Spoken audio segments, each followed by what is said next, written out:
Howdy, people. I have on Brandon Showalter, and I'm so very excited. He used to write for the Christian Post, but then you just recently, I don't know what to call it. I'm not going to say let go. It's obviously you. Transition to part-time. Transition to Yeah, yeah. part-time.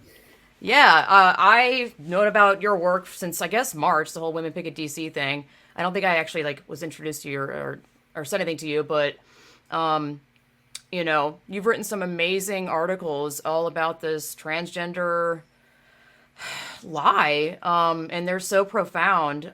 So was that your own doing? Like, how did you come about that in terms of that was your own investigative work where you wanted to shine a light on it? Well, I kind of fell into this issue kind of by accident. I started in journalism in the summer of 2016, and my first day actually happened to be the day after the Pulse nightclub shooting, believe it or not. And so that was kind of, I fell into all these LGBT issues, which is strange. And as working for a Christian publication, we were, I think my editors wanted to see, okay, can this guy write with sensitivity and truthfulness? Can he reflect our position while being gracious? And Yeah. sometimes, religious conservative types just don't know how to address this with any kind of nuance or whatever. And so it was out of that I started investigating more deeply into this whole space. And I soon found that everybody had basically moved on from LGB issues and everything was about the T. And I started noticing how language was being overhauled within news coverage. And that was just so alarming to me because journalists are responsible for recording the first draft of history. And I couldn't tell who was being spoken of in the body of an article because it was referring to males as she and her. And I was like, this is just, the abuse of Yes. language was just insane. I was like, whoa, Yep. I can't participate in this. And we had discussions I had discussions with my editors about just how were we going to report on these issues because the truth was at stake because we were being demanded. It was being demanded of us even through the Associated Press, and it was like we have to write this way and communicate this way, and we just weren't willing to do that to compromise biological truth. But Amazing. then I soon learned about the medical aspect of all of this, and I'd heard about a few people had gotten these crazy surgeries, and there were hormones that my grid was okay. It's those few transvestites down at Mardi Gras in New Orleans, and that's about it. Oh no, when I learned about that they were doing this to children, something inside me just snapped. It was like, hold the phone. Let's Yeah. back this train up. Like, I cannot believe. I just like, this is a medical scandal. How in the Mega. world is this happening? How is this happening at all? I was just shocked. And so I just knew I had to start scrutinizing it. And just one thing led to the other. And I fell down the rabbit hole. That's how it all started. I never could have dreamed. I never could have dreamed finding out all this stuff. And even when I go home to the Virginia countryside where I'm originally from, it's actually where I am right now. And I talk to my family and friends here about it. They look at me as though I've got five heads. They can't Yeah. believe it. Even today, and I've been at this for 5 years. I'll show them pictures of these, wretched surgeries or, girls with their breasts cut off or just these horrible pictures. Then they turn white as a sheet. And I was like, see, I'm not making this up. Yep. So, but it's been really, really hard. But I'm grateful for my editors at the Christian Post who have given me a green light to continue to pursue this. Yeah. Wow. You've done amazing work. One of the articles, let's see, I have it somewhere in my notes. This was the five things every Christian should know about the trans movement. And it's CP, executive editor, and outgoing Southern Evangelical Seminary president Richard Land said, "It's the ultimate attempt to become one's own God. I want to be different than the way God made me, so I'm going to employ modern medical science to change my gender, chemically and surgically." Land said at the time. The religion of America today is narcissism. We want to define our own version of truth of who we are, regardless of anything else.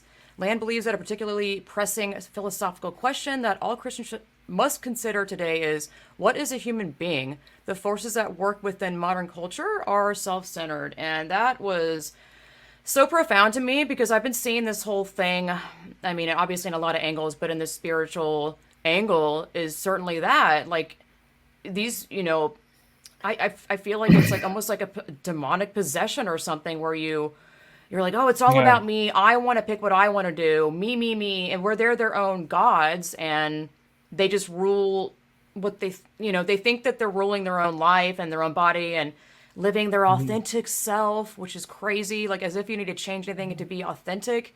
I mean, that was just. It's basically what I've been thinking this entire time, and someone Land wrote that very beautifully said. Yeah, that quote from him was actually from a 2017 article Wow. series that my colleagues and I did, and sort of I pulled that as I was doing that listicle there that you mentioned. But we wanted to engage this from all angles when we did Yeah. the whole series on the transgender movement, this whole push within culture, and we examined the medical angles, the theological angles, the spiritual angles, and he's right. I think he is my executive editor, and he's the outgoing president of that seminary, but it means something profound to be a human being.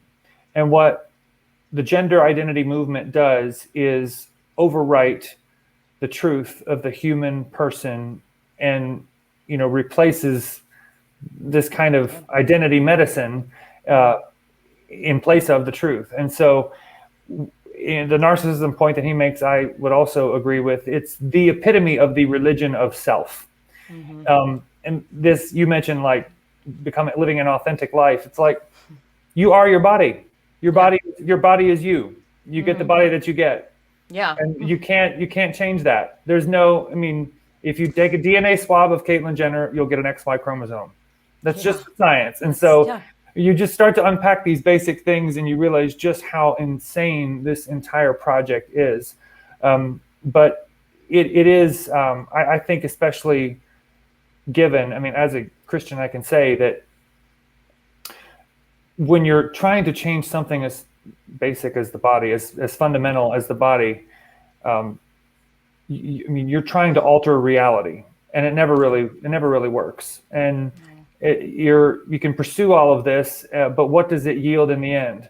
And fundamentally, his question about what does it mean to be human, I think the transgender stuff really accentuates that existential crisis that we find ourselves in, where we're actually trying to debate what a man and what a woman is, and we all knew what that was until 5 minutes ago, seems like. Yeah. But it's a deeper question, because I believe that so much within modern or even postmodern culture, it is an affront to the human being. It is an affront to humanity. I believe that so much of culture is decidedly anti-human, and it Yeah. means something profound to be a human being, and I would say made in the image of God.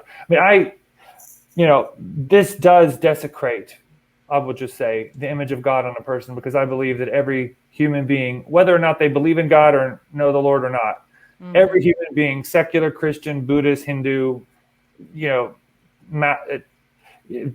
atheist, Yeah. Jew, Muslim, everyone is made in God's image as Yeah. male or female, and that maleness and femaleness is a divine imprint on everyone. And so I think I mean, the science says so too. And so you don't have to believe in anything that I do to just know that we're a sexually dimorphic species. But Mm-hmm. yeah, it's a profound desecration of the body, and I just think it's one of it's atrocity. It's an atrocity. It's a medical atrocity against human beings. Megan. It's a medical scandal, and I think we're not far from the time where we'll see a cultural reckoning with this. Yeah. It's It not going has to be to much be. longer. Yeah. We're I at the hope breaking so. point. Yeah. And I just, you know, obviously every day is horrifying. A new article, new scandal, new horribleness every day about it. Where I'm just like, how did people fall for this? How did we get here? Type thing. Hmm. And I'm just like, well, I don't know if people, and I hate framing it like this, like, I'm Christian. I'm saying, like, I'm not trying to say, like, oh, I'm better than anyone, but, like, Yeah. I have that foundational upbringing of understanding what good and evil is. And I think, I mean, some of it is maybe people just don't have a gauge or a roadmap of what is Yeah. good and what is evil and how to spot that or recognize it. Especially when it's like all of this is being disguised as like progressive and loving and Yeah. prideful, which by the way, why do they call it pride in general? Like, isn't that like not a good thing? Like, what? Yeah. Anyway, I just think it's a lot of people don't know how to recognize good and evil. Yeah, well, our categories have really been hollowed out, and our senses have become so dulled, I think. And this is very, Jennifer Billick says this a lot, but it's marketing. Yeah. We are marketed to all the time. And so unless you are, Yep. rooted in a very Yes. strong moral foundation, and you have, the ability to distinguish between the holy and the profane, the good and the evil, a lot of people can be hoodwinked by it. But I'll Yes. say that even those, I've been surprised even at those who are, similarly minded as we are as Yeah. Christians.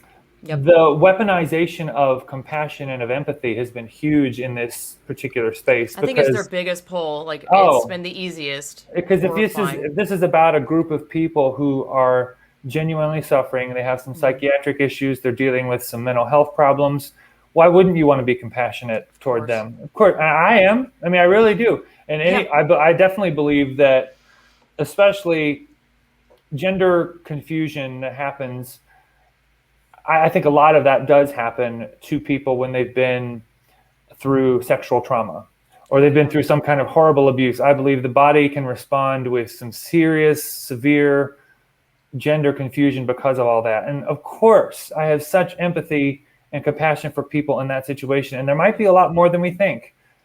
But the numbers now are just so huge, and it's beyond even what that would normally yield, Yeah. because the numbers of girls especially who are going and getting their breasts amputated or going on testosterone. Yes, we know there's a lot of trauma out there, but it far exceeds what we would normally expect. Yeah. Which just And definitely the marketing behind this has been so yeah, massive. I mean, especially all the now with the whole magazines, COVID. books, Oh yeah. media, all the stuff, it's out there. Websites. I mean, Yep. Tumblr, TikTok. Oh, Oh my God. I don't know. It's just young people. It's so predatory beyond belief. There's grown ass adults preying on really minors damaged people. Yeah, and damaged. I minors. mean, Yeah, yes, that's the yes, worst part about it. It's bad enough yeah, that they're marketing it to people who are already, having some mental health problems. But I mean, when they're minors, they're for me, that's the most unconscionable part about it, because we don't expect them, we shouldn't expect them to make, decisions for their medical care when yep, they're not the age of majority. And so the fact that that's who's being targeted with this is just, I think it's the most horrific aspect of it all. yeah. Puberty blockers. All It's like that it's in the hormones. name. It says blocking. It doesn't say. Why don't they call it puberty pausers if they're claiming it pauses? I'm like, Right. it's in the name, but whatever. How do you hear from families that reach out to you? Like, how does that even? How do they know to find you? Is it because of the Christian Post or? A lot of times it's the Christian Post, just because of our coverage of these issues and the fact that we have made the decision not to kowtow to any of the genderist lingo.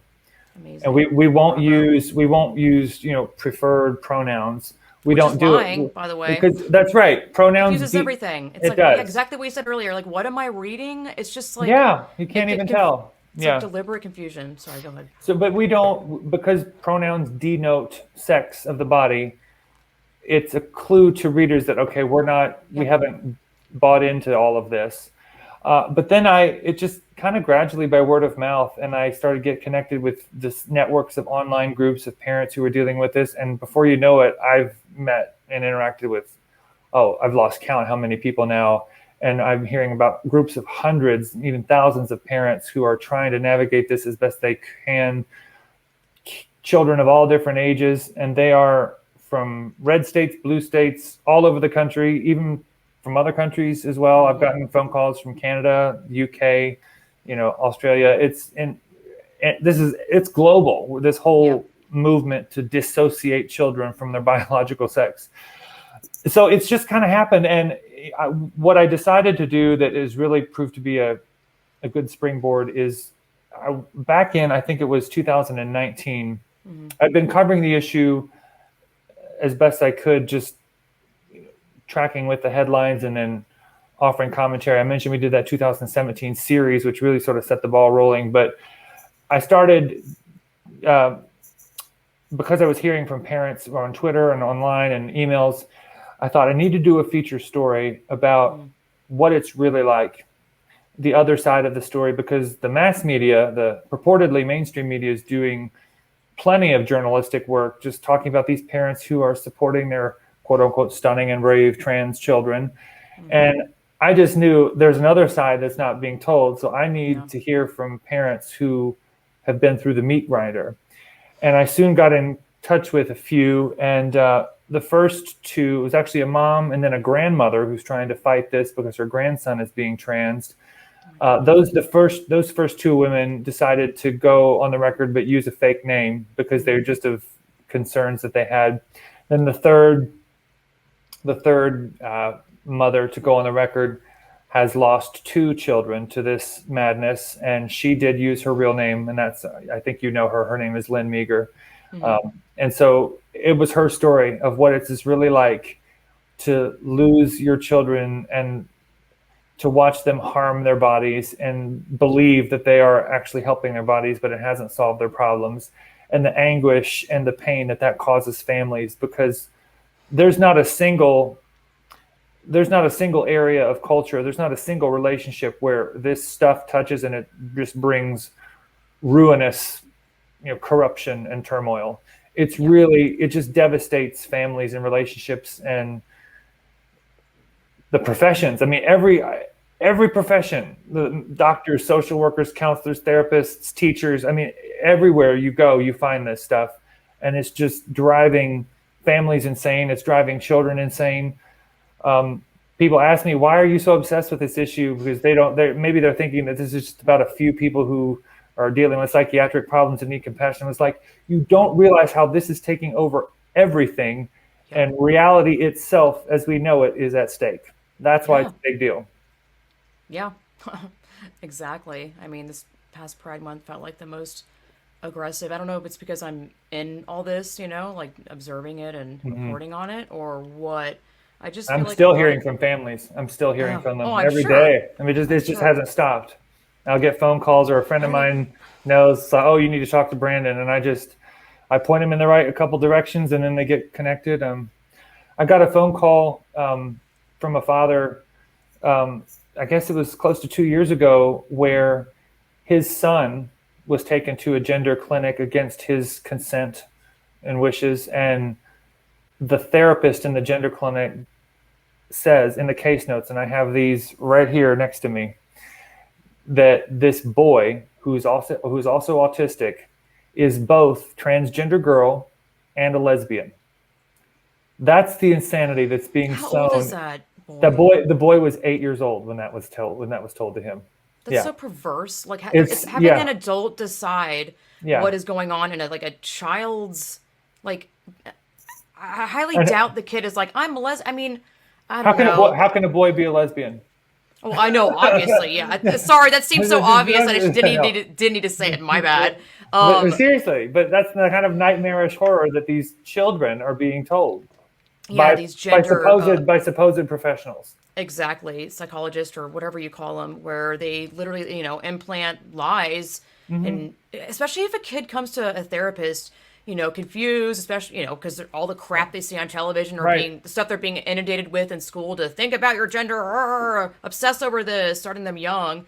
So of course it's just so horrifying on so many levels. Like, these kids have no chance at all. Like, and they think that they're gonna get like truth or help with a therapist, and the therapist continues the lie and implants this false reality to this freaking child. I'm like seriously trying not to cuss because it's wild. I know. It's I feel you. Yeah. And then the parent, I'm not trying to there's no blame really on parents or people in general. Contrary to what I said earlier, it's not like, hey, how are people falling for this? I mean, of course people are falling for this. Because of course a parent would be like, wow, my kid is going through some stuff, I think a lot of parents have no idea what the kids are watching, like on TV. There you are! You missed our royal ball! We met the most amazing princess! But they ran away, and all they left behind was this. Everyone, there's something I need to tell you. The princess who came to your ball tonight was me. I'm Gonzarella. But Gonzo, why didn't Vu tell us? Because you all expected me to look a certain way. I don't want you to be upset with me. But I don't want to do things just because that's the way they've always been done either. I want to be me. Oh, Gonzo, we're sorry. It wasn't very nice of us to tell you what to wear to our ball. You're our friend, and we love you any way you are. Yeah, of course we do. Yeah. Or on their Nintendo Switch, by the way. I keep saying that, like, the Switch now has, like, Hulu, HBO, YouTube, and all this stuff on it. And, like, dude, the Switch is a gaming console thing. I'm like, why is there these streaming platforms? I'm like, I know why. I mean, it's just to, like, get kids young. I'm like, because every other gaming console I've had that's mobile, like, doesn't have any, like, YouTube or any of that. It's just about games. So I tried to warn my parents about that. I can see right through what that is. This is totally a tangent, but it's just sad because, of course, the parents are like, I don't know what's going on with my kid. So take him to a therapist. And if the kid is, like, regurgitating what it's being inundated and brainwashed with, what they see off social media and TV and cartoons and everything, then the parent's going to think that they mean it. I don't know. It's just, I don't know. I've seen this happen as well with kids, you know, boys in the women's bathroom that were, like, spouting this, like, lesbian something. Like, and I could tell they were just regurgitating what they were being, you know, brainwashed with. Yeah. And I was like, oh, you want to talk about lesbians? Whatever. And they got all scared. I wasn't being mean. I was just like, would you like to talk? And they, you know, scuttled away. It's just, it's just so telling. These kids don't know what, they don't have, like, a worldview. They don't have that formed brain to really understand what the hell they're saying, or even what they think that they're believing to be true. It's so insidious. It's mind blowing. And it's on so many things. Like, I could go on forever. Like, cartoons that you would think would be innocent. My mom was like, oh my God, there's this show about a dad that puts on his mom's clothing and is like, shit's our secret. And I was like, what the F? I think it's that Gumball something show. Whatever, it's a Cartoon Network show. It's just like that kind of stuff, which is... They're grooming them. Subtle. It's, yes. Yeah, yes. it's those subtleties. And you're not paranoid for noticing those subtleties because it's that insidious. Yeah. The degree and the amount of propaganda in seemingly everything, you just can't trust it. Really they're inserting these messages to groom young people, children, into accepting this as the norm. Mm-hmm. Yeah. I don't even want to think of a future of, I don't know, just how we're going to get out of this and what's going to happen when the scandals start happening. There's people are like, oh, they're going to be apologizing. I'm like, they're not going to be apologizing. What do you mean? They're going to be like, we had nothing to do with that. I don't know. You know what I mean? Like, why would they... If they apologize, they're admitting that they messed up. You know, the medical industries or whatever, doctors. It's wild. Yep, I have a friend that does some investigative undercover work. And they definitely have called clinics, you know, acting like they have a child that's dysphoric or whatever. And the clinic has no problem admitting the word they used was, like, they said that they operate on adolescent, you know, children. They admitted it, like, openly. Yeah. No, there is nothing more disturbing to me than seeing photographs, which I am sometimes sent, of mutilated minors. I am sometimes, or young adults, but minors especially. And sometimes I hear from parents, and they send me pictures of it's usually daughters, where the daughters, they're young, you know, teenage or early 20s. They have beards because they've been on testosterone. They have their breast scars, and it just hits you in the gut. And I was actually interviewed recently on another podcast, and I said then, and I'll say now, that I kind of hesitate to say this because it is, I don't like to make comparisons to the Holocaust. As a general rule, that's not what I like to do, because that's a horror. That is a horror. Well, it's a horror that's uniquely its own. I mean, what was done to the Jews and others. But I have had Jewish readers inbox me saying, "This is eerily familiar to the experiments that were done on Jews," and because all of this medicalization is experimental. Yes, it's experimental medicine, and so when you're giving drugs to a minor, and the end result is the foreclosure of their fertility and a whole host of other health effects. Endocrine irreversible. Endocrine disease. I mean, when you block someone's natural puberty, it actually creates the disease state, the endocrine disease state of hypogonadotropic hypogonadism. That's a normal condition where you would need to go to an endocrinologist for medical assistance. Well, this is iatrogenic. It's doctor-caused disease state. And then there's the whole especially if you follow on with the opposite sex, with the wrong sex hormones, in addition to complicating your endocrine system, you've got liver, kidney, heart, bones. I mean, all this, it affects your entire body, the way your hormones. biological reality is going hell Absolutely. no. Oh, absolutely. Your endocrine system is a pretty delicate ecosystem, and if you just mess with it, you're going to really do yourself a lot of damage. And I mean, the example I sometimes give with people is that if you had an issue with your thyroid and you were really depressed, because if your thyroid is all out of whack, you're going to need to try and see if you can balance your hormones. So you might go to an endocrinologist to see if he or she can help you with that. Well, the goal there is that you're depressed, you're not feeling well, you want to get your hormones balanced. That's what you're trying to do when you're trying to correct thyroid issues and the endocrine problems that come with all that. With this gender stuff, you are purposefully taking your hormone levels, which are based on biological sex, out of balance. If you're taking your hormone levels out of balance, you're not only going to cause all kinds of other hormonal problems for yourself, but you're probably going to then cause a lot of the other psychological problems that causes. I mean, it's just not a wise thing to do. And the cognitive dissonance from people that will freak out about having hormones in their milk or their meat. They don't want it in their food, but they'll somehow say this is great if you want to inject the wrong sex hormones into a child's body in pursuit of this gender identity. I don't get wild. it. It's just crazy, paralyzing. I don't see how people can live with that kind of contradiction. Exactly. There's just none of this makes sense. None. It's so much lies, founded on lies. It remains on lies. People believe the lies, and I think even some of it, or a lot of it, is a child goes through what they think is what they want to do with their body, and puberty blockers or wrong sex hormones or phalloplasty horrors, and I think that like cognitive dissonance, where their first reaction or their real reaction is, this is horrifying, this isn't working. It's that like things shouting at you in the background being like, dude, not working, not it.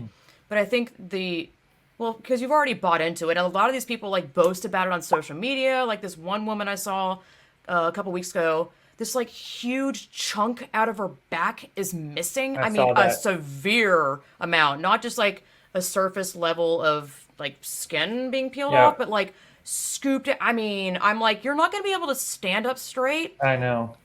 Like I don't know, like I don't even know, the fact that that's being promoted and just is so, I have no words. It looks horrifying. Yeah, I'm like, it is. How are you going to feel when you're 80? You're not going to be able to stand up straight. You're going to have to, I mean, oh Lord. I've wondered, it's like, how is this even legal? Like, I guess, and that's been the most mind-blowing thing about all of this. I mean, there's so many mind-blowing things, but I was actually talking to a feminist friend, and she said, Brandon, it's just like people when they ask me, why was there no definition of sex in the law?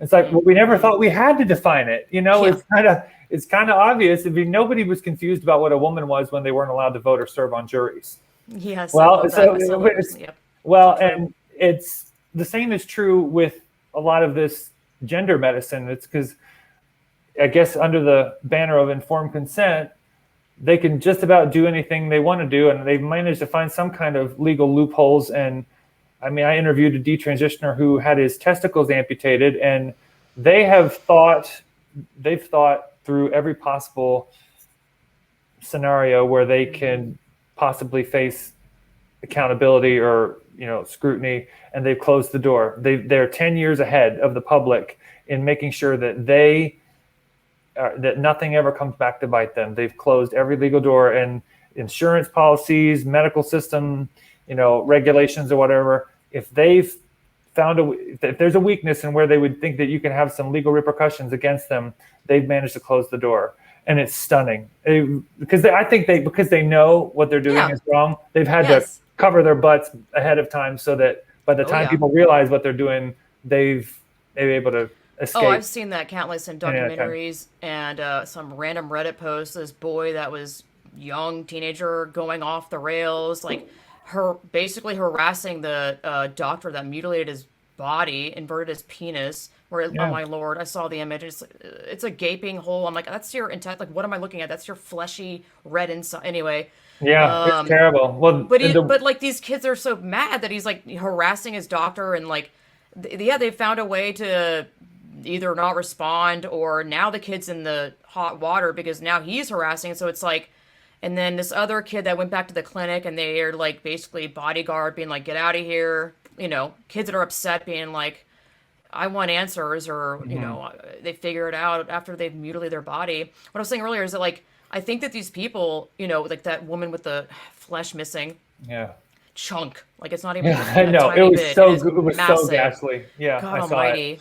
Almighty. I just think that once you buy into it like that, even if you socially say that I'm opposite sex, like I think to be able to have that humbleness or like to admit to yourself and your followers, hey, so this isn't working and So, hey, commercial break. You can support my work by joining the Rational Revolution on my Subscribestar, which is subscribestar.com/distortedlens. Or you can donate directly through my PayPal, which should be some link somewhere around here. I'll put it up. Just want to have a commercial break and make sure that you support my work.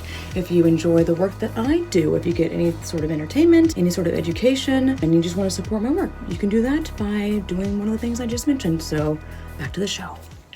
I regret this. Like that takes so much strength, and like your followers and your friends and your social presence as a young person is everything. So I'm like, of course, I mean, the ones that step forward, the detransitioners, I applaud highly, highly, highly. To be able to like admit, the truth is like the real stunning and brave. Of course, they're being silenced as well because, oh my God, damning evidence. But yeah, like you said, it's only a matter of time before. It's just, so many people get sterilized, ruined for life, shorter lifespans. I mean, you name it, just wrecked. And it's especially bad here in the United States because whatever people think about healthcare policy, we don't have a centralized database where this is all being tracked. And I think that itself is a medical scandal, that we don't have good data on this. And so we just don't know how many young people or anybody really is being harmed by this. I didn't know that.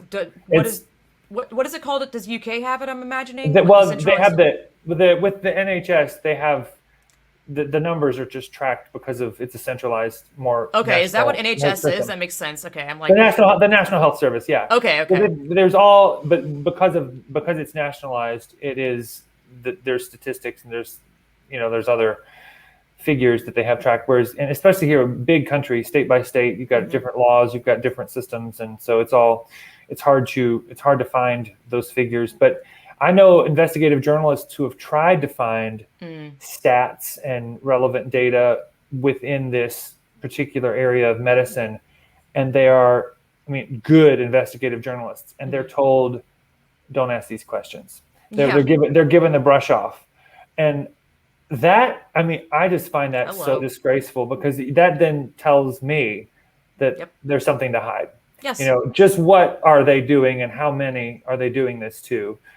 If you're not willing to share this you can find all kinds of, data on different types of bariatric surgeries, on, orthopedic kind of things. Yeah.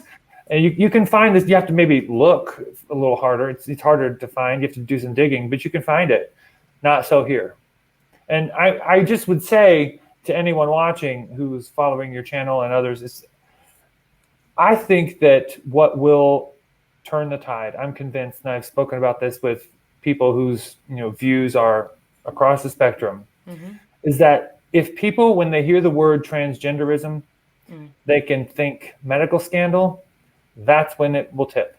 Yeah. Because as important as it is for women to have their sex-based rights upheld in sports and in law and in anywhere, and as important as it is to same-sex spaces and single-sex bathrooms, restrooms, locker rooms, and all of the other ways in which this gender ideology harms stuff, if it can become a medical scandal, because it is a medical scandal, but if it become known in the public mind as a medical scandal, then I think that it will be something where people say, hold on just a second. Well said. Wait a minute. Yes, Wait a minute. Yes. Medical scandals affect everybody. It doesn't care if you're a Republican or a Democrat, a Christian or a non-Christian, Especially or with children. black, white. I mean, come on. Yeah, Horrifying. J.K. Rowling, to her great credit, has said that she believes this is a burgeoning medical scandal, and that there are going to be those who are going to have the embraced fashion. I'm paraphrasing her now, but the people that embraced this fashionable dogma are going to have to reckon with the harm that they have enabled. Yep. So true. So, gosh, that's a great way to put it. It's so true. Like, we were in Colorado recently and talking to a local woman who believed her male friend is actually a woman, using the pronouns and everything. When I talk to people in real life, I'm like, there's so many things I want to like say, and I don't even know what angle I usually take, but they're like, that's not true, or that barely happens.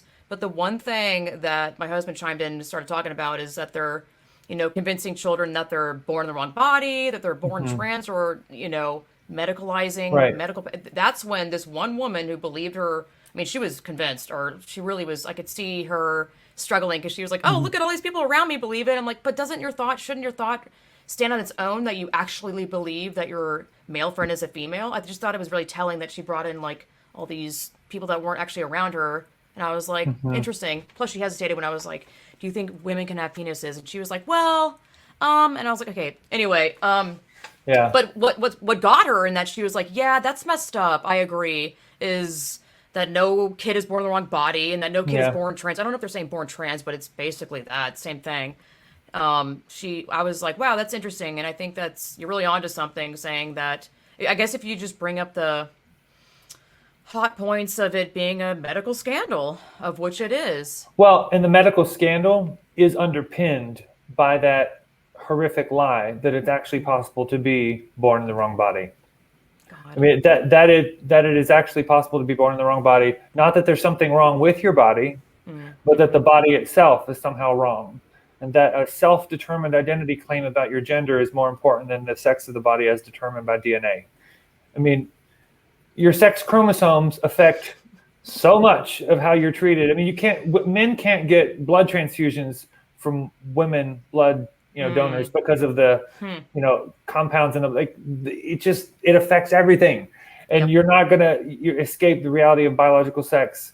And you should, that's just like, it's the most basic fact of our being. I know. And there's this epic quote that I have used in speeches and I don't know if I've ever quoted it in an article, but it's Colin Wright, who's the biologist, he's not a Christian, but he sees the truth, and the truth is true no matter who says it. And so he says that the reason that he goes on and on about the nature of biological sex and the reality of biological sex is that it is reality's last stand. And if we deny this reality, we stand to lose our last collective tether to reality.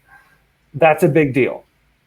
I don't know any decent person, whether they are on the right or the left, that values living in reality, and it's not being hyperbolic to say that's what's at stake, because it is. He's absolutely right, and he's not overstating it.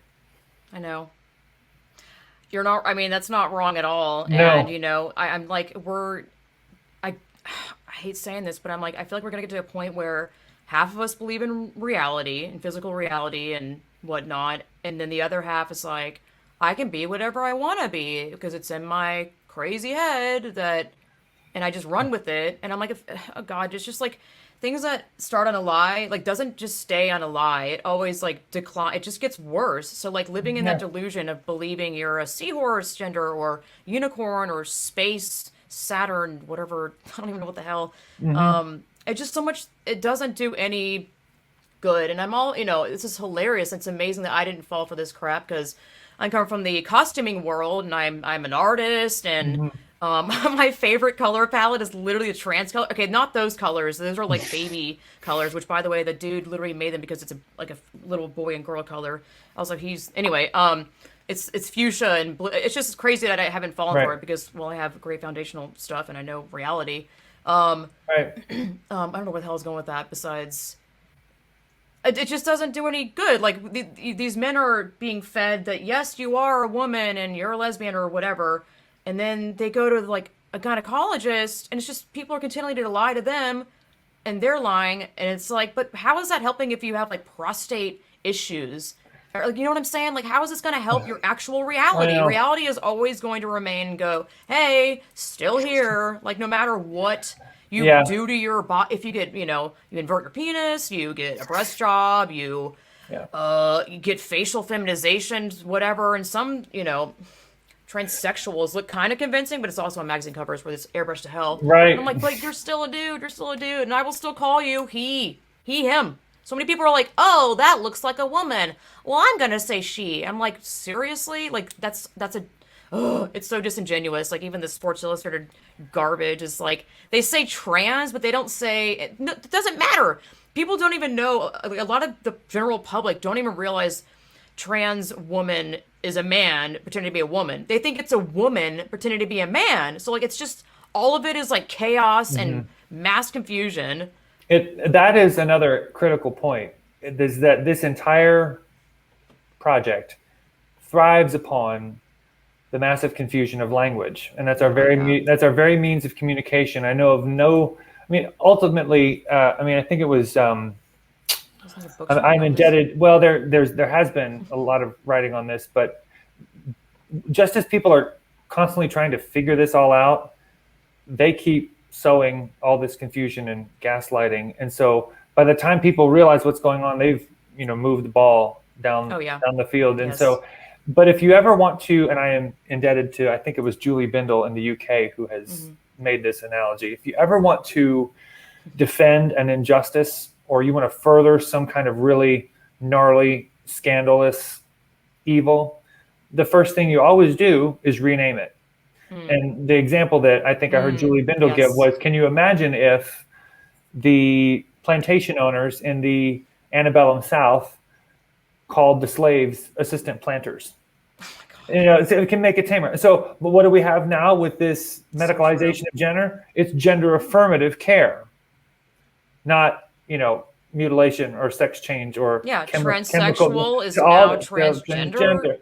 Yeah, that's another great example. Can you imagine? I think it was Joe Bartosh who made this point recently. It was either on Twitter or on some sort of social media platform.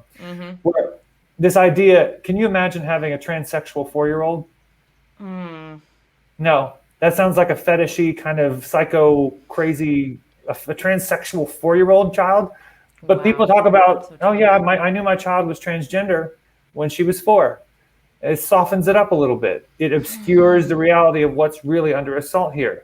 Because I believe that transgenderism is fundamentally about the obliteration of sex. It's not about trying to, it is very regressive, and in terms of it sort of feeds on stereotypes, masculine and culturally based masculine and feminine stereotypes. These men who dress up in this garish garb and saying that makes them a woman. Okay, that's such a stereotype that's so regressive. But at base, this is about, nullifying sex altogether. I mean, people say, well, I'm not changing my sex, I'm trying to change gender. Well, if you're cutting off sex organs and you're introducing hormones to alter your human reproductive system, yes, you are talking about sex, and no amount of gender talk is going to dissuade me from believing that. Can we just do away with this damn gender thing? Like, again, that's another thing where people don't know what it is. That's also been slyly changed on forums. Right. What is everyone has known, pause and think, because I think a lot of this is like, people are just like going along with their humdrum life. I mean, this is me, everyone, where you're filling out a form and you don't know what we know, and you don't even think about that because it's in the same place that it's always been for male or female. And then it's changed to gender, and like you and I would be like, look at this, like this is very intentional. Well, and for years, even in medicine, let me take this opportunity to say that if you haven't seen the documentary film Transmission, What's the Rush to Reassign Gender by Jennifer Lahl of the Center for Bioethics and Culture, you need to go on YouTube or Vimeo and watch that, because it's extraordinary. Really but one of the endocrinologists that's in that movie, who I've also interviewed, has explained to me, and he explains in the film too, that gender and sex were generally used interchangeably up until fairly recently. And in medicine, gender wasn't even a word back in the 50s and the 60s. It was linguistic. Who was it founded by? Well, Name him. One of the. Oh, is there debate? Well, no, he was definitely the major figure behind this was a New Zealand American psychologist and sexologist named John Money. And so if you had to trace this gender identity madness all back to one man, you'd probably wind up with him. And, he was at Johns Hopkins, so that's a prominent hospital. This is not some podunk clinic somewhere in, Buck2 or whatever. So if anybody can be responsible for splitting sex and gender in the public mind, it's probably him. And it was his idea that this separate identity that's apart from one's biological sex developed in a person at some point in time. And he had a keen interest in children who had sexual differentiation disorders, these chromosomal, pedophile, well, that too. Yeah. But I'm like, he was not say that. And I will gladly say that. And there's a quote that's pretty damning of him in that film that I just mentioned, where it's like clearly he's embracing that kind of horror. One in here. Yeah. It's pretty awful. Normalizing pedophilia, yeah. Like, right. Adult child sexual relations. But only a few weeks ago, Johns Hopkins Hospital in Baltimore announced that it was opening a gender identity clinic expressly for people who wanted to change their sex. Dr. John Money, a psychologist. The type of questions that we were asked were sexual in nature, to the point where it'd make me blush if I would think of talking that way to my son. I'd be very embarrassed. It was very explicit with the sexual parts. The experiments that he made us do, going into sexual positions with no clothes on, and taking pictures of us, how degrading for a 7-year-old. Then something happened that would have a terrible effect on both twins. David discovered that Dr. Money had continued to publicize his case as a success. Proof that you could raise a boy as a girl.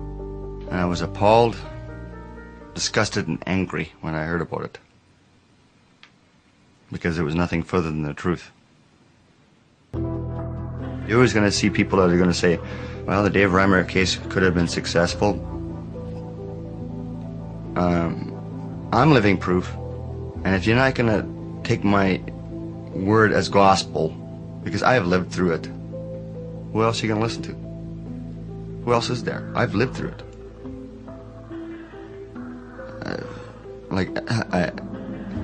Is it going to take somebody to wind up killing themselves, shooting themselves in the head for people to listen?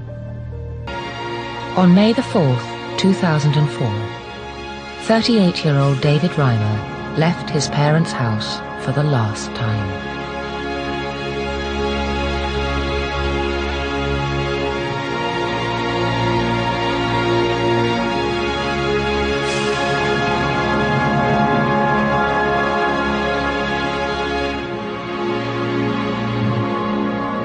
David took a shotgun with him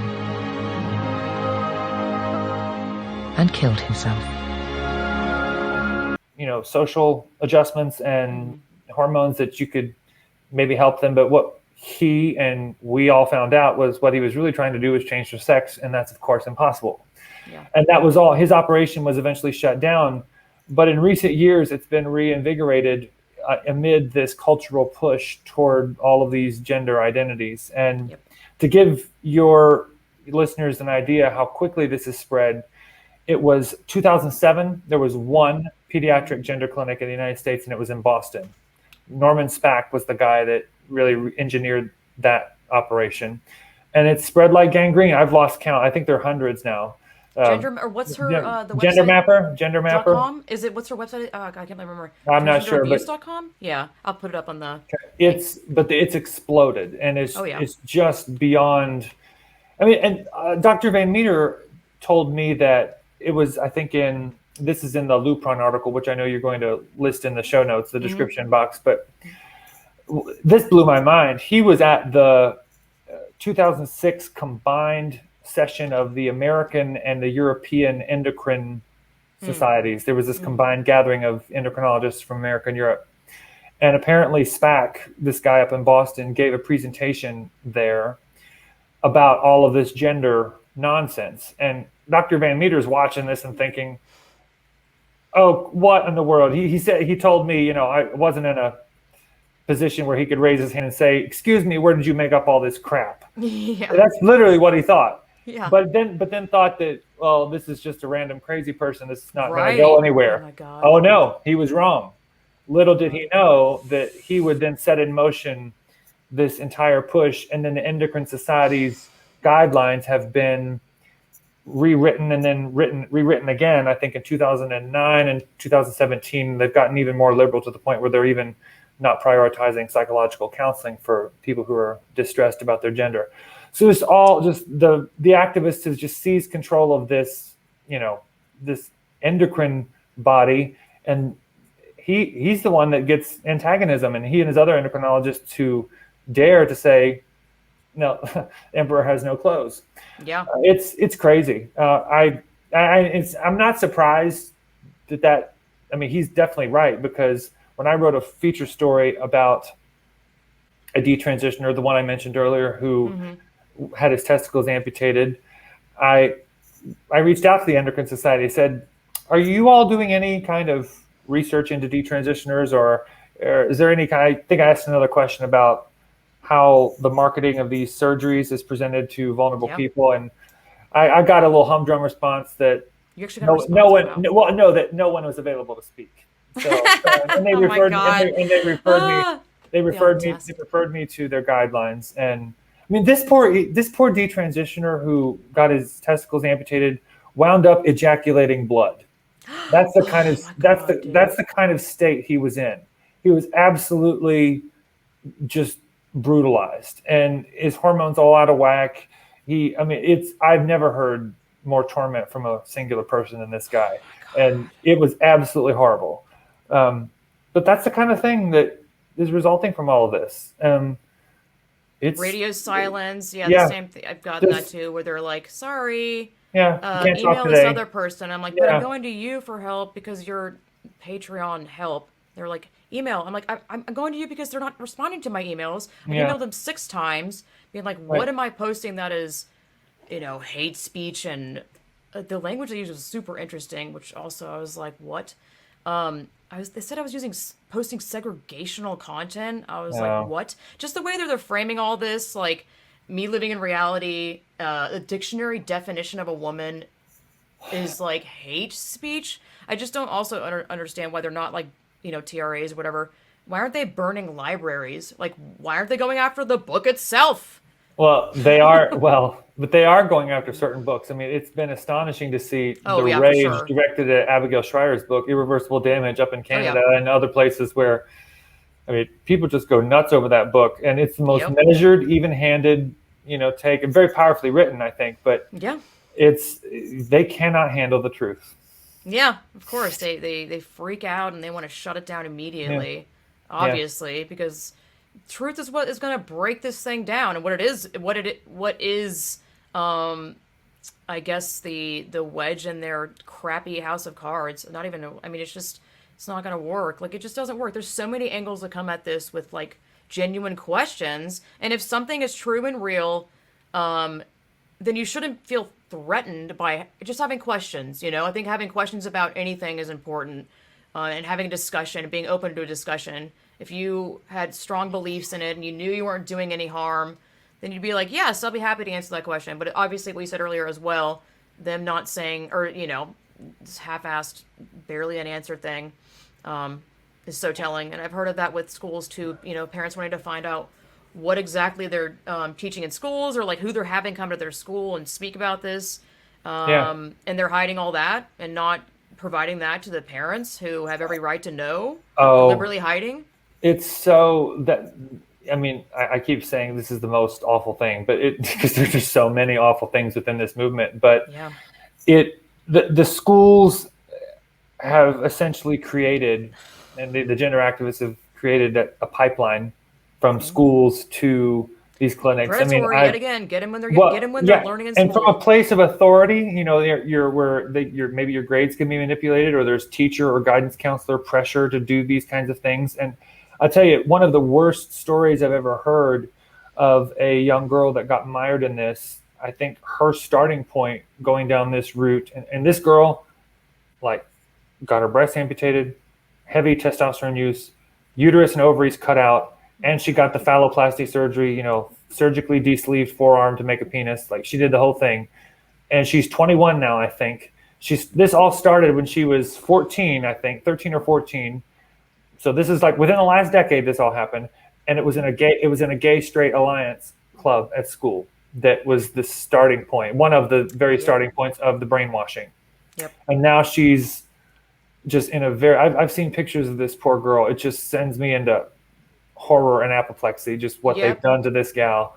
I mean, the mother I know has said, you know, if it were, you know, if a sadistic rapist had done to her daughter the things that doctors have done to her daughter, the gory details would be headline news and there would be a public cry for justice. But this group of trans adults, transgender activist adults, have done this, and it's celebrated by society.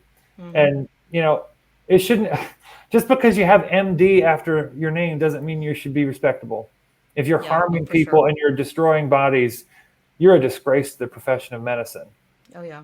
And knowing that you're doing that and just going through with it.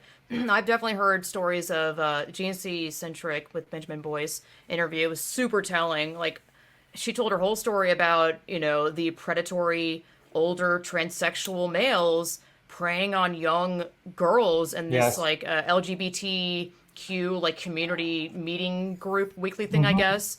And it was also, it escalated to, God, this adult male and this younger girl had like a sub-dom relationship, and she thought that that was like healthy, like, or just like okay.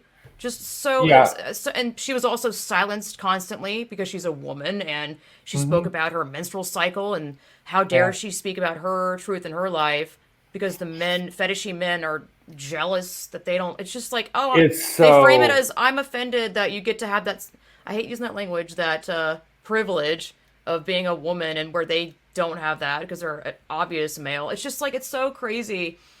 They're framing all this as like an injustice, and you need to be quiet, and I want to get what I want, like that. I mean, there's so many stories. I just go on forever about it. My Lord, you just can't even imagine the depths of crazy that this goes. I mean, I don't like. I've had to learn even the hard way about when I'm exposed to some really horrible things. I just have to know my limits, and you know, write my articles, you know, and I was in this full bore, you know, full time. I would just, I know that if I click on that link and I see those pictures, or if I know, you just have to, or sometimes people leave me voicemails and they talk to me about what seem like, I can't respond to every single phone call I get, but it seems like trafficking operations, honestly, where, you know, these gender activists work to separate young people. Maybe they're 18, but they're still young, or of course, age of majority is lower in some states. So with medical stuff, it's lower. So,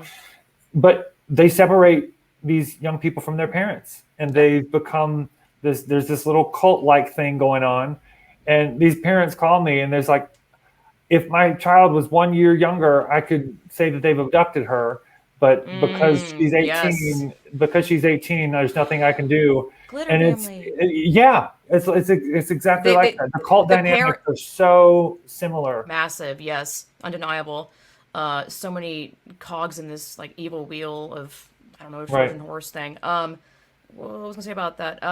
Oh yeah, well, I mean, you know, a loving parent who genuinely knows and cares for their own offspring, you know, if it's a woman, birth that literal human out of their, you know, the magicalness of giving birth to a human, which is their own offspring. Like, you know, loving that child and being like, wait, maybe this isn't, you know, let's think about it or whatever, is framed as hateful and gatekeeping, because that's how I just start calling it transsexual, not transgender, because it is like the transsexual movement frames it as you know, oh, your parent is so hateful and doesn't use the wrong pronouns. Like, it's just, I hate how everything is so just, you know, conflate, or not, I don't know what the word is, where it's just lies. It is just so the social power that they are able to exert over parents who love their children and would do anything for them and who would die for them. Sad. Yeah. It's just,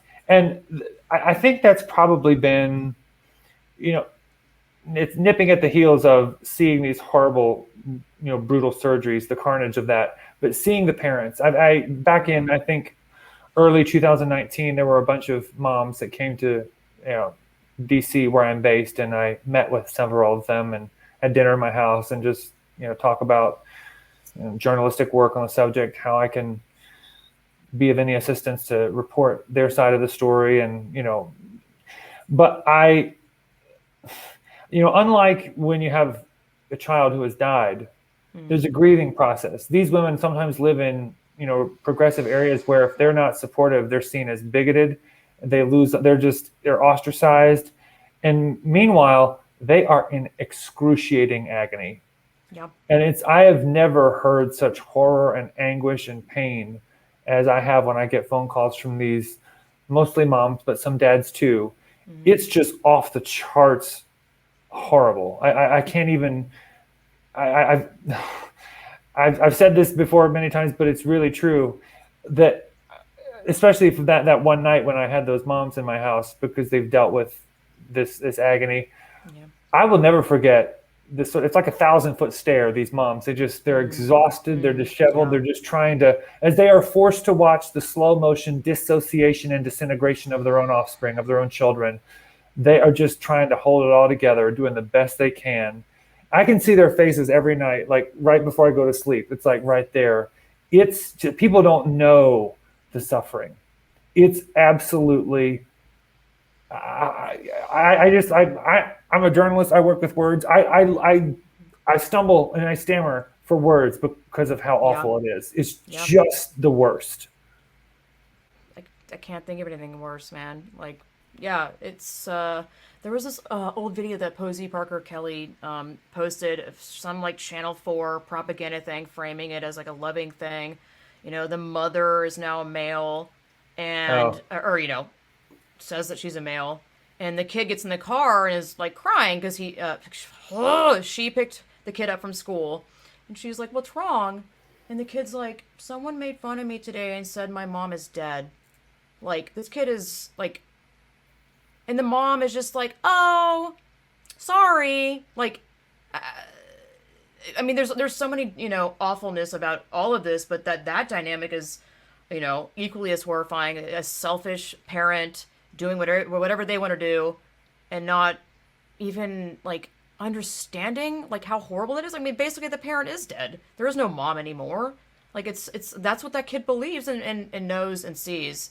Yeah. So. Yeah, horrible stories after another. The totalitarian aspect of this is also just there's, like I said earlier, there's just no end to the way in which this destroys, you know, families. And one mother that I spoke to when I wrote a feature story, I think that's another article you're going to link to, is about that. While this is disproportionately impacting teenage girls, this modern gender craze. The feature story I wrote, where it was about teenage boys, how they're getting sucked into this as well. One mother said that as she has been dealing with this and navigating all of this, that it was, she stumbled upon Mao Zedong's, you know, Cultural Revolution, you know, writing, and she saw how children were turned against their parents. And it's just the whole family structure was ruptured. And her words to me were, "I think that's what's happening now." Yes. And it's so sorry. And she's got a son that not only believes he's female, but is also a lesbian. And this teenage son actually believes it. And she's like the medical system, and she's just the agony that has caused her. And I think it's her only child as well. And so the one child that she got to have, I think she'd had a miscarriage. And so she was just so wanted to have a kid. And so she finally had one. And then to have him be devoured by this madness is just, That's a great word to use. It's just absolutely, it's just wrecked her life. And she's just grasping for know how to pull her son from the jaws of this thing. Yep, exactly. Ugh. Just trying to think of if there's anything like you said you had some notes. Not that we can't continue talking about anything and everything. Well, I do appreciate the chance to talk about this because people don't. I mean, there's no way, I can write feature stories about the suffering of these parents, but to go into as much depth as we have done here, it's just I just appreciate all of the opportunity to elaborate more, because these details don't always make it into the final copy of my reporting stuff. But the one thing that I think that is so important for everyone to know is, it may not seem like such a big deal, but language is everything. Yes. That is, I work with words, obviously, as a journalist, and so I care about the integrity of language. But this is really where the rubber meets the road. And I think it's important to say that you may want to be polite and kind and respectful and compassionate toward people who are struggling, and I will, of course, applaud that. But the moment you concede using a different word or using a false, name for something, is the moment that you have lost all ability to meaningfully contend against this medical scandal. Yeah. Because language shapes thought. And if you tell lies and you live by lies, you've not only given up your freedom, but you're reinforcing something destructive. And it's just not going to help anything. And it takes away our ability to name the problem. And so language really is everything. You cannot, using a pronoun or calling something by the preferred name. I get the impulse to be polite and you want to function, but like, what it comes down to is that are you willing to be a person who's going to tell the truth, or are you going to be a person that's going to tell a lie? Yeah. And lies have destroyed people. The detransitioner that wound up ejaculating blood because his testicles were amputated rails against using transgender pronouns. Yep. The transgender pronouns are what caused me to wind up here. I've seen him say that. It's just like, so it's a big deal when people say, well, why can't you just be agreeable? It's like, no, this is what is setting this entire thing in motion. It's the corruption of our very means of communication that has enabled these atrocities to happen. These doctors who are butchering children, who are drugging them and sterilizing them and doing all of these harmful things, would not be able to do it at all unless there were but for the protection provided to them by morally corrupt journalists. The journalists are responsible for this medical scandal because they have chosen not to scrutinize it, and they've chosen to use language that covers it up. Yep. And so don't ever be kowtowed into saying things that you do not want to say, or saying things that aren't true, because that's when you've lost. I'm so glad And it's the reason that the Christian Post has a lot of non-Christian readers now. Yeah. I mean, it's like I have written articles about the spiritual angle of all of this, the theological angle about these things, and again, that's important. I don't want to diminish that or say that that's not a factor, because it absolutely is. But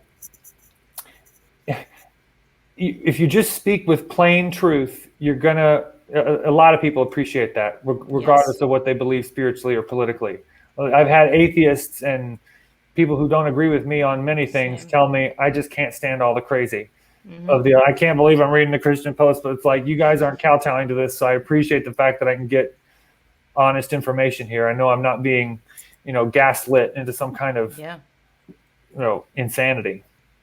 I'm so glad you said that, because the whole pronoun thing, I've been saying, you said it much better than I could have ever have said it, but it's what I've been thinking. Like, I think that's really the start of the corruption and the destruction of reality, is just doing that to be nice, but they're guilt tripping you into, you know, making you think that you have to do that. And even if someone looks convincingly like the wrong sex, that doesn't matter. I'm like, but it's still a lie. Like, this person is personally lying to you, and I don't believe in living in a life where I'm being deceived at every angle, like visually or verbally or reading it. Like, I don't like to look at something, read it all, and go, and then at the end realize, or even like months later, wait, that wasn't real. Right. I feel deceived, and I don't like to be deceived. Yeah. Well, and this has made, I mean, this has produced, I think, coverage of this issue in journalism. The reason, I mean, journalism is, I think, and I am a journalist, I think it's the most corrupt industry on the planet, because the crisis in trust, like, I think there was a Jonathan Turley blogged about this, but there was a survey done, I forget which organization did it. The United States ranked, I think there were 48 or 49 countries studied for this particular research, dead last, 49th out of 49th or something like that. Only 29% of Americans now trust the mainstream media. I think it should be much lower than that. But, you know, when you can be lied to about something as basic as biological sex, CNN not long ago said that biological sex was a disputed term. They literally reported that as though that was objectively true. Like, when they can lie to you about something that basic, it makes you wonder, what else are they lying to you about?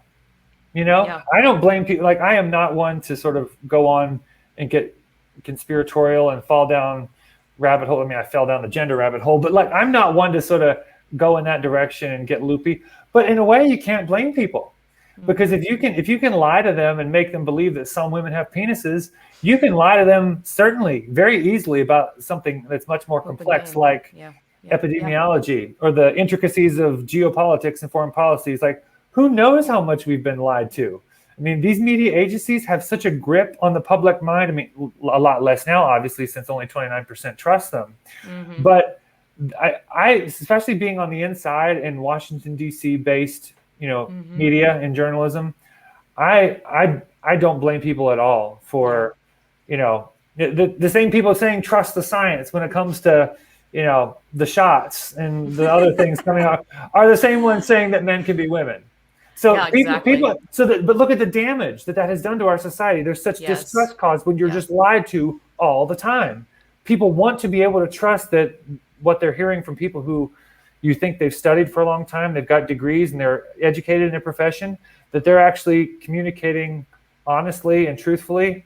You can't know that. You can't know that when they're being filtered through a medium that will tell you, again, that some women have penises. It's just, you've driven society as a whole completely mad. Yes, 100%. I mean, just the trans language in general, it's these massive threads and nonsensical writings on Twitter, and the internet in general, and they just make up, I have to give it to them with their imagination, like the levels of, how do you even think of this? Like, I can't even give an example because most of it's just like total, what? You know, this new made-up language they use, cis, which is a fucking slur, let me remind you. Ooh, I cuss, my first cuss. Love it. Like, it's just man and woman. It's not complicated. You know, just all of that stuff, like, whatever. And they're always making up new terms and just whatever. None of it makes sense when you look at it. Right. And, you know, I actually will add that I think there is something happening within the culture that is perhaps more of an optimistic note. But I kind of feel like that, especially when people see these grown-ass men playing in their full salty word there for you, but like these grown men, it's these grown men who are in women's sports, and they're this whole Laurel Hubbard thing, and the insanity is becoming much more visible than it was even 5 years ago when I first started, you know, exploring this journalistically. That I actually think that the public is getting really irritated, and you can only take forced insanity for too long. And so what I've noticed is that there seems to be a shift taking place, and this is just anecdotal. I couldn't tell you if I would just sort of map it out or count, but I've noticed a shift away from transgender now into non-binary more and more. And I have to wonder that has to be a result of these creepy men invading women's spaces, perving on girls in spas, taking their athletic accomplishments in the sports arena. But then you see this non-binary stuff, and it's just a lot less threatening. It's still part of the whole. It's still part of the whole gender identity gaslighting. But it's Demi Lovato, this fun pop star, saying that. What did she say? It's called like a fourth. What did she call it? Have you heard? I don't know. Living in the fourth dimension means existing consciously in both time and space. Fourth dimension living or some crap. It's like what? Or third dimension? I don't even know. I'm like, you're already admitting that you're not living in reality by saying that. Yeah. I also think non-binary is certainly, in a lot of cases, a stepping stone of, I don't want a man being like, I don't want to say I'm a woman. That's crazy. Where they're like, I'm non-binary, and then exactly, or even going backwards. But I think to the public it just seems less threatening than a creepy man in a woman's space or their sports. And so that's what they're kind of distracting us at the moment for that. I mean, the Washington Post just put out this article, I think it was just a couple weeks ago, heralding this pioneering study of the 1.2 non-binary Americans now that they in a survey or whatever. It's just like, really? I don't care what you call yourself. That's a fucking penis. Like, that woman with the Wii Spa was amazing. The way she's talked about it was like, trans what? That's a man with a penis. Like, what are you talking about? Like, I love how anything trans just shatters when that stuff goes down and someone is like not having it. I think she is now like understanding what's really been going on because she had that horrible experience. So now she's like kind of starting from square one in a sense of learning about all this madness. But her rawness of speaking truth of like, I don't know, what are you saying? Like, that's a man. What are you talking about? I thought that was great. Just how like, to the point and distinct. Yeah. And she's not, and note that goes along with what I just said about the language. She didn't cow to it. She understands that this is the most brilliant quote in that whole rant when she had that footage is like, there is no such thing as transgender. He has a dick. Yes, that's what she said. I know that's what it keeps ringing in my head. It kind of sums up this entire thing in one sentence. Like, it's not real. People get so offended by that. No, like, oh, no one is the opposite it's not sex. Possible. Yeah, and I think that what's people have been talking about recently, well, I guess they always have been, but this whole thing of true trans and the older transsexuals are like the real ones that just want to get by and live. I'm like, dude, they're the same. Like, how exactly are they different? They're still also LARPing, living a lie. It's not real. Right. There's no such thing as a true trans thing, which is also why I just don't believe that, like, even in any shape, way, or form. The most you can say about them, the older crowd, is that, as far as I can tell, they left people mostly alone. Right. They existed on the margin. They weren't going after kids. Yeah. So I guess I'll give them that. Yeah. But I'm still not going to endorse the ideology behind it. And so and that's what, it's been insidious too, because I think that was the impression that a lot of people had about what that even was. That these are just this kind of eccentric, troubled people on the margins of society. If they're living their lives mostly peacefully, okay, we'll tolerate them. Live and let live. Whatever, you do you do your thing. Yeah, and I think most people generally are that way. They're willing to accept people's differences, and even if it's a lot different than the norms, but even if you get implants of like nubs on your forehead, like whatever, you think you're a cat, whatever. You're not pretending to be, You're not trying, You're not trying on this planetary plane, which is, you know what I'm saying? Yeah, you get it. And you're not trying to overhaul civil rights laws. You're not, trying to inculcate children with it. Have this protection. This is far worse. What this modern version of transsexuals are. It's just it's unbelievable the power that they have gained in an incredibly short amount of time. Yeah, like what rights do they not have? And so, and I would just say to everyone watching, I don't mean to sound like Chicken Little here, but speak up while you still can. Yes. They are coming after your kids. Like, yes, they're not even lying about it. The whole song, that whole San Francisco Gay Men's Choir thing, I'm like, oh, it was just a parody or whatever they were saying. I'm like, dude, they're so open about it now. I mean, people keep talking about it. Oh, I hate talking about it because I'm like, oh, the more we think about it, the more it becomes real. But, you know, people are like, wow, what's next? Like, us accepting pedophilia? I'm like, dude, you have no idea. Like, that is the Trojan horse of this whole trans crap. Like, think about it. wow. If you can convince a child to give consent to block his or her puberty and to permanently alter his or her body, maybe even cutting off a body part or, you know, sterilizing their ability to reproduce. If you can convince a child that they can give informed consent to that, it is not very much of a leap to then say a child can consent to have sex with an adult. And it's child rape. And, you know, and we're already, I mean, queer theorists are already, you know, positing that in academia now. This is not hyperbolic. If anybody wants to go see, just Google Stephen Kirshner on Amazon, and looks his book. I think he's at SUNY Fredonia, State University of New York, Fredonia, and he's got, you know, go just look at his books on Amazon. You know, you can just, there's other, Gail Rubin, I think, is sort of the founding document of queer theory. She's got writing. I think she's a University of Michigan anthropology professor. It's like these academics are openly putting this out there. I'm not saying anything.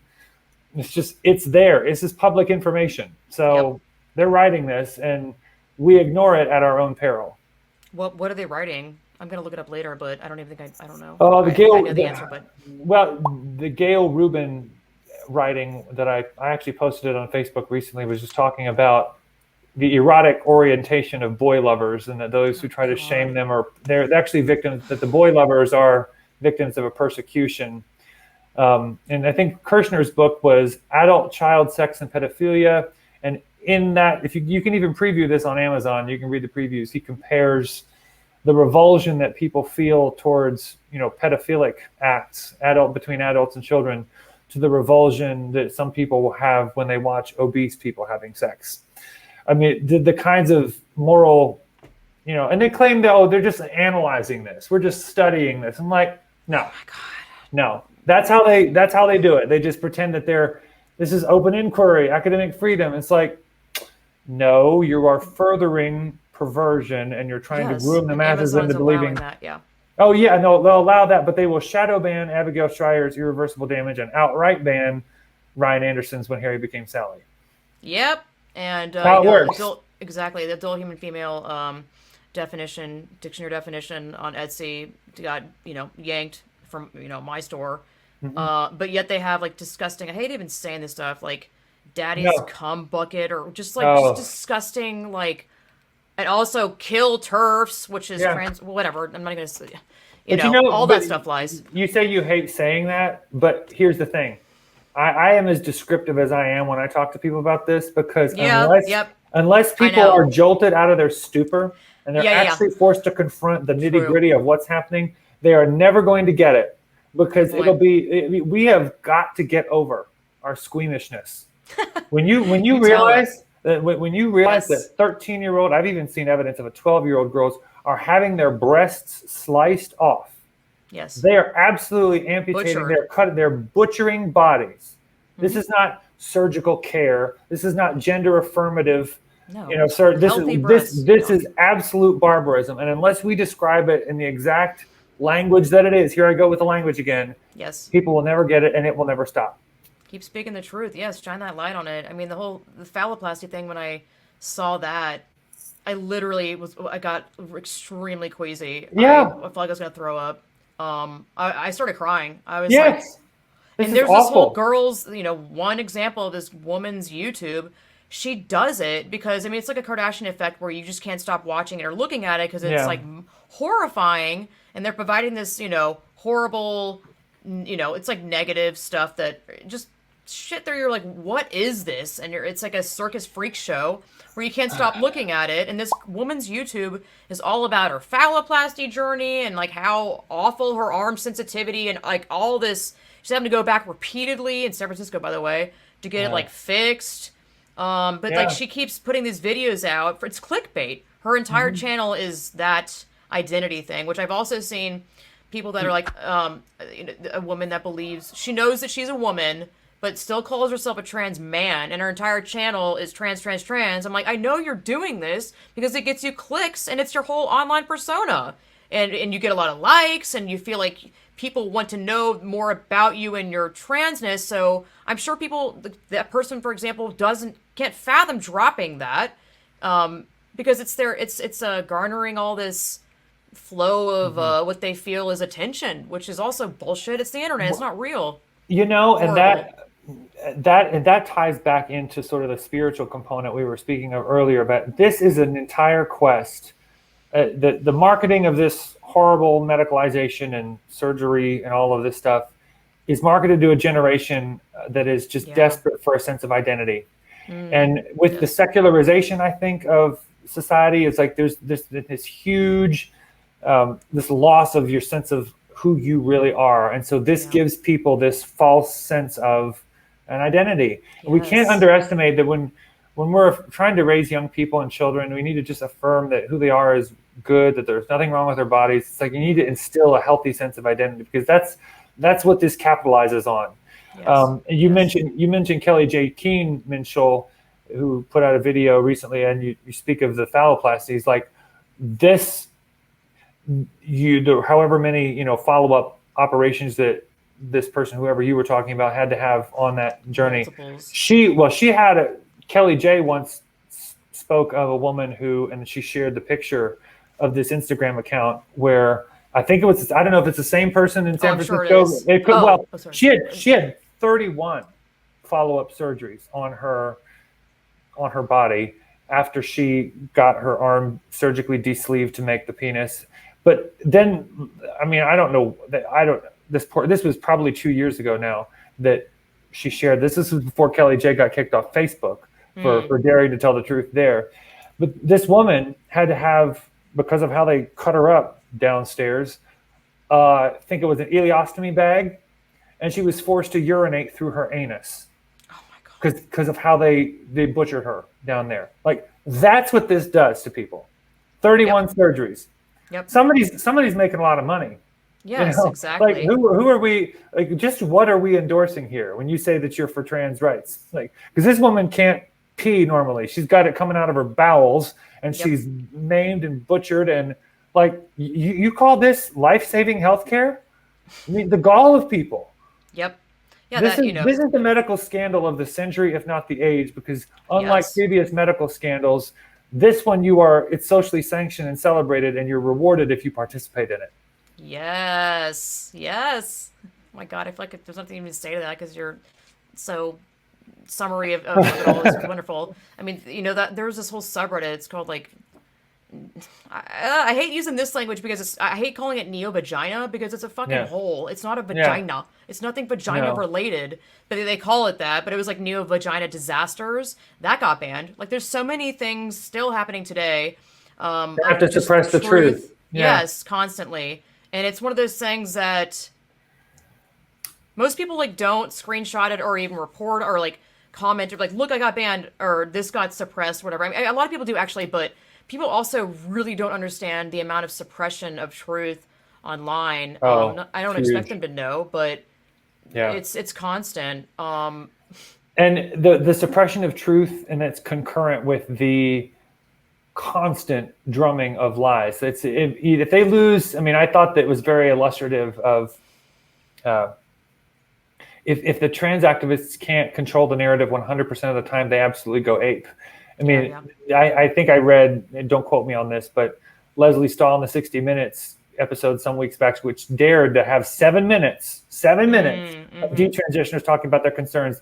I think Leslie and Stahl and CBS said that they'd never had so many objections before an episode went to air. Like, that's how ferocious they are. They were all, the activists were so angry that actually that they made, I think the whole hour, I've heard that the whole hour was supposed to be on. But that they even got 7 minutes is just crazy. I know. I was blown away that was out. I know. That was airtime, which is amazing. Maybe the media blackout is starting to crack. Maybe that's stopped. I mean, I won't hold my breath. But the other thing is that the constant drumming of propaganda is necessary to keep this entire thing going. And I tell you, I just flew off the handle. I got so hot under the collar several weeks ago when I saw, I don't know if the original source was People Magazine, but that's where I saw it, where it was Jazz Jennings, poor Jazz Jennings, who Sad. I think he's been under the knife 3 or 4 times now after they publicly castrated him on that TV show, TLC. He's now gained 100 pounds. Are you serious? Oh yes, my God. in less than 2 years, and of course I can't stand Katie Couric, and she was cheering him like, "We're here for you!" And like this is one of your media luminaries. It's so sick. He's gained 100 pounds around there, approximately 100 pounds, because he's dealing with binge eating. It's like, well, if his system's being pumped full of estradiol, the estrogen hormone, that's probably contributing to it. Yeah. And he's a wreck. He's an absolute wreck. I mean, there's notice him like smiling, and I mean, I see right through that shit. He looks like it's just like a dying inside smile. Yes, that's exactly right. Sad. And he has, and the detransitioner that I keep mentioning, he has said to me, his eyes, he's commented to me about his eyes, and he has this kind of pithy phrase that just the knife through the heart when I heard him describe it. But he's like, it's something like, I can see Jazz is smiling, but it's a sad smile. You can see it in his eyes. It's just that boy, that what our society has allowed to happen with that boy is absolutely entertainment. The fact that, I mean, it's voyeuristic, it's cruel, that his coming apart as he's dissociating from his body continually, and it's his parents doing all this to him too. I mean, it's framed as this entertainment, but you didn't see when they, of course, after the first surgery, he's got a blood blister down there in his crotch, and that thing split open, and he had to be rushed back. You didn't see that on TV. You don't see the other side of the story. This is very carefully manufactured. That kid, I mean, I don't know how in the world he is how much longer he can last without. But here's the other thing. This is when I realized this. Which I think could also be the binge eating thing, where it's something is eating away at him. Where you know what I'm saying, eating the feelings thing. Right. I mean, and he's even more health problems now because of that. But I realized this, just how insidious and how horrific and how long term the activists have been at this long before it exploded in our culture. Yeah. I saw this just enraged me. A Barbara Walters interview with Jazz Jennings when he was, I think, 4 or 5 or 6. And they had some idiot doctor on that program. This might have been 2020, back when she was still a host of that show. And the doctor said, and I quote, "Jazz is 100% girl." The kid was like, long before that kid was on TV and had the show like celebrating this whole thing. Like, even back then, when you hardly heard about this, they were already greasing the skids. They were starting even very subtly, way back, long before transgenderism became a household discussion, long before these issues started popping up in culture. They were turning up the heat way back then. People thought, oh, that's just a fluke here and there. And nope, they were trying to psychologically manipulate the public even then. Propaganda has been so massive. So massive. The eyes, the smile and eyes thing. One of the earlier things I did when I was researching this, I would go to the, I forgot what the subreddit's called, transitioning journey thing. And I had this whole like chart of, I just screenshotted people's eyes because they look so soulless, sad, despair. A lot of them are like, I find with the men pretending to be women, they'll smile in a way like, I'm not really, are you buying this shit? Because I'm not buying it. Like this weird, like, a lot of like, smile. It's weird. But I'll put that chart in the video. It was just all these eyes, and I couldn't stop. It's so undeniable. Like, these people are so lost, so lost. It screams to me in their face. The eyes are the window to the soul. I mean, that is true. Yeah.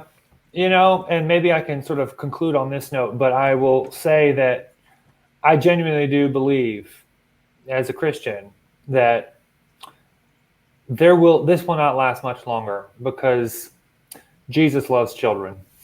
And I just believe that it's not as though there haven't been other injustices on children, but this is the most brutal and sadistic abuse of children that I've ever seen. It's not, I mean, there's sex trafficking and rape, and that's of course horrible, but like, this is so long-term and sadistic and cruel, and it's prolonged, it's public, and it's just, there's so many, it's multifaceted evil atrocities against the most vulnerable among us. And I genuinely believe that just, I'm not trying to be fire and brimstone here, but like I do believe that there is a judgment against this particular evil of the mutilation and the destruction of children's bodies. I just believe that God won't take it very much longer. How and when, I'm not going to give a timetable, but I just this can't stand. It can't last. And so, in addition to, truth telling and all of the important work that radical feminists are doing, and Christian journalists like myself and you are doing, and all of the other people who are trying to, in some way, scream about this and say, no, this is horrible. God's going to do what God will do. And so I'm just, that's what honestly has kept me going. For like, I couldn't, if I believed that he was just absent from the picture, not going to do anything about it, I think I'd just throw the towel in. But exactly. Agreed. No, completely. That's what keeps me going. Amen, Brandon. Yes. Thank you so much for coming on. I highly, highly appreciate it. Keep on doing what you do. You're a valuable asset. Thank you so much. Thank you, Linds. Appreciate the opportunity. Yep. Till next time, people. Hey, what's up? When people talk about important stuff, they always do this thing. I have important things to say. Tap, tap, tap. Now are you listening? Yes. Don't forget to hit subscribe and like this video and leave me a comment if you have any thoughts or feelings. What do you feel about all this gender ideology and BS stuff? How is it affecting you, if it is or if it isn't? You can also support my work by donating to me on PayPal, paypal.me/LP Foster Kittens. You can also support my work by joining my Rational Revolution on Subscribestar, which is subscribestar.com/distorted lens. Anyway, so see you next time, people.